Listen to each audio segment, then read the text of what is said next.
আসসালামু আলাইকুম রহমতুল্লাহ। আমি মোহাম্মদ খুরশেদ আলম, কর্মরত আছি oriental health care centre, Motalib বিলা, জিন্দাবাজার, সিলেট।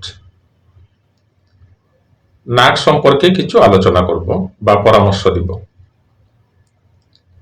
পরামর্শ হলো,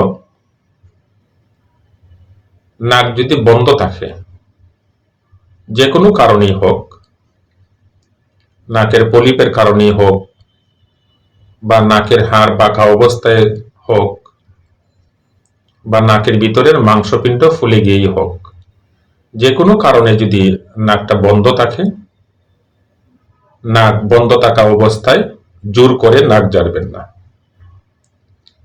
কারণ নাক বন্ধ থাকা অবস্থায় যদি জোর করে নাক ঝাড়েন, তাহলে কান তালা লেগে যেতে পারে অথবা কানের পর্দা ফেটে যেতে পারে। তাই নাক বন্ধ অবস্থায় সতর্কতার সাথে নাক ঝাড়বেন। ধন্যবাদ সবাইকে। আসসালামু আলাইকুম।